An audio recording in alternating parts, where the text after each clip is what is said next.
ইয়াকা না'বুদু ওয়া ইয়াকা নাস্তাইন, এর অর্থ হলো ওগো আল্লাহ, আমরা শুধুমাত্র কেবলমাত্র তোমার ইবাদত করি, তোমার ওই নিকট সাহায্য প্রার্থনা করি। এর অর্থ এই আয়াতটা সম্পূর্ণ শিরকের বিরুদ্ধে। শুধুমাত্র আপনার ইবাদত করি, আপনার নিকটই সাহায্য চাই, তার মানে মাজারে যাওয়া যাবে না। মা আপনাকে বলছি যে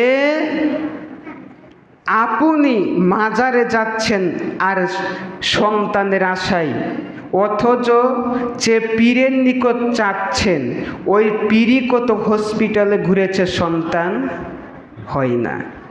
এখন আপনি ওই সন্তান নিতে যাচ্ছেন। আচ্ছা, কুকুর চিনেন? কুকুর, কুকুরের কয়টা করে সন্তান হয়? 7টা পর্যন্ত হয়। তো কুকুর কোন পীরের নিকটে যায়? তো কুকুরের চাইতে কি আমরা খারাপ?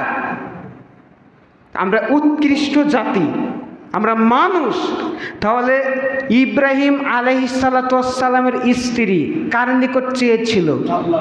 তো আমি যে পীরের নিকট যাচ্ছি ওই পীরে মরা পীর, প্রতিবন্ধী। কি ওর গেটের ভিতরে অনেক অসহায় ফকির দাঁড়িয়ে আছে, 5টা টাকা দেওয়ার মুরিদর নাই। ও সারা জীবন চলছে, ওই যে মুরিদেরা মুরগি কবুতর এগুলো নিয়ে যাচ্ছে, এগুলো খাচ্ছে, ও নিজে কামাই করতে পারেন, প্রতিবন্ধী।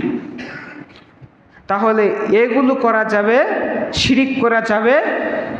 এদেশে যত দল রয়েছে, একটু পরে আপনাকে বলছি, সংক্ষিপ্ত সময়, একটাই সালাত, তাই না? সময় তো শেষ।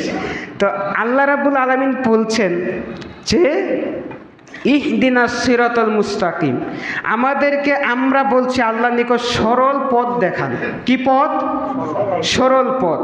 এখন সরল পথ, সঠিক পথ একটা হবে নাকি অনেকটি হবে? একটা। তাহলে মুজাদ্দিদিয়া, চিশতিয়া, ফেরকাবন্দি, নকশবন্দি এগুলো কি দল না? দল। কিন্তু দল একটাই। কোন দল? যে দল তা মানে আল্লাহর নবী, তার সাহাবী, তাবী এবং আল্লাহর উপর মানে কি করে প্রত্যাবে, তারাই কোথায় যাবে? জান্নাতে যাবে।